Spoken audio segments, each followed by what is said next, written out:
What I'm going to do now is show you how to make the perfect crackling. No fuss, straightforward, guaranteed every time. Let's take a tiny bit of sunflower oil and just massage it into the belly pork.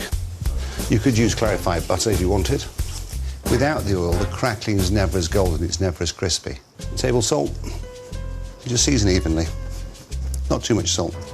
We take a little water, we put that in the bottom of our roasting tray. I mean, if someone said to me, Marco, how much water? Who cares? Because as long as it doesn't evaporate, I'm not that bothered. And the reason for that is because I want to capture all those juices. And so that is the base of my gravy. Let's just put our belly pork on our rack. 1.5 hours, maybe 2 hours, bottom shelf. Approx 160. Your crackling should be golden brown, perfect. So within that time, we can make our honey glaze. So for the honey glaze, we've got the clear honey, star anise, 6 or 7, and 1 tablespoon of cracked coriander. Approx 600 mils of honey, clear honey, and it goes. Then we take our coriander and our star anise, and then we reduce that down by half, and that's our glaze. My garnish for my roast pork is going to be roast onions. Cooking should be a pleasure. If it's a job, get a takeaway. I didn't peel them. I just cut them straight in half. I don't mind a bit of skin. It holds it all together. Bay leaf, take a bit of sage. And just a little bit of seasoning. And then just pop them in the oven, and when they're cooked, they're cooked. The inspiration for the pig is from the old man. It was a cheap cut, but it was delicious. Good fat content. Buy a belly pork. It's much cheaper than a prime cut, and it tastes better. Amazing crackling. Now, but as you can see, the water underneath has collected all those juices. And that's going to be the foundation of my sauce. My gravy is now reducing, and it's almost there. But just to finish it off, what I will do, I'll add a tiny bit of my honey reduction into there, just give it a bit of sweetness. And then I'm going to glaze it with the honey reduction. Okay, there's our pig. Pig.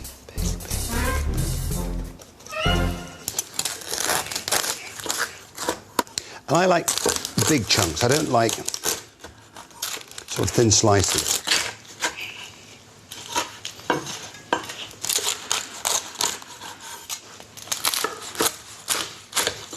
And this little pig, he went to market. He really went to market. This is a big pig. It smells good. And, you know, to drop this in the middle of the table on a Sunday lunch or whatever day of the week, it's got that sense of occasion. It doesn't have to be perfect.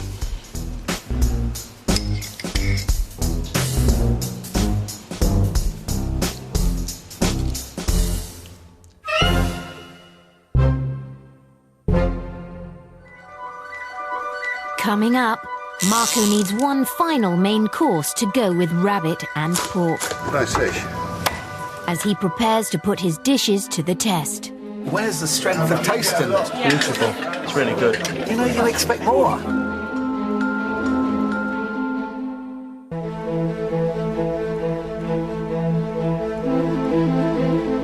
Marco Pierre White is scouring Britain in search of a main course for his Great British Feast. When I think of British food, I think of honesty. I think of a generous portion. It's that simple. A group of selected diners will help him decide which dish makes it onto the final menu. He's already shortlisted a rabbit and a pork dish. Now he's on his way to Dorset, seeking inspiration for the final contender. We have great fish in our waters. I mean, and many varieties and many different species of fish, shellfish, freshwater fish. Marco's chartered a boat to take him to the remains of a Second World War submarine, where he's hoping to land some tasty British fish. How are you? You all right? Nice to be on board with you. And the reason why I chose to go wreck fishing, because on wrecks you get congers, you get lings, you get cods, you get pollocks. One of the dishes I'm considering for the feast is a fish pie. Because I think, you know, it's one of the great dishes. And when a fish pie is done well, there's nothing nicer. Since retiring full-time from the kitchen, Marco has become a very keen angler.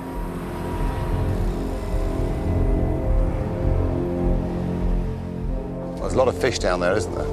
It's exciting. So we're fishing a sunken submarine from World War II. What it does is it creates a feature on the bottom which attracts the fish. As they near the wreck, 100 feet below, it's a good white fish they're after, preferably cod. When I was a boy, we used to catch lots of cod off the east coast and haddock, and they seem to have gone. It's like a mill pond today out here. Just coming over the wreck.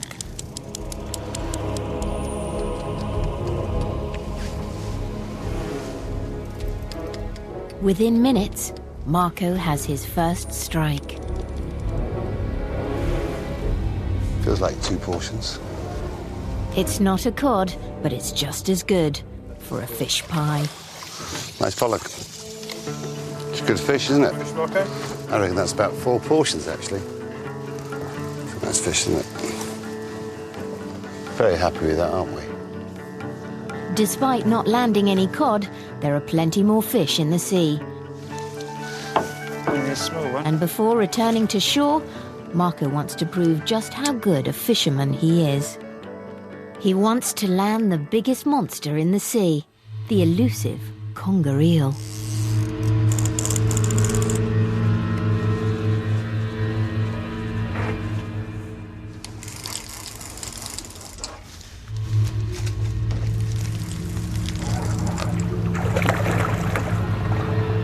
Full-size specimens can weigh up to 150 pounds. Nice fish. Nice bit of fun. The sadness is that a lot of people who cook at home struggle to cook fish. But what they should realise, with a little bit of confidence and a little bit of inspiration, fish is easier to cook than meat. How do I make a fish pie in 15 minutes, aggravation-free? It's very simple. We have the smoked haddock, we have the cod, but you can use pollock, salmon, prawns, scallops, hard-boiled eggs, young leeks, cheese, potatoes, cream, stock cubes.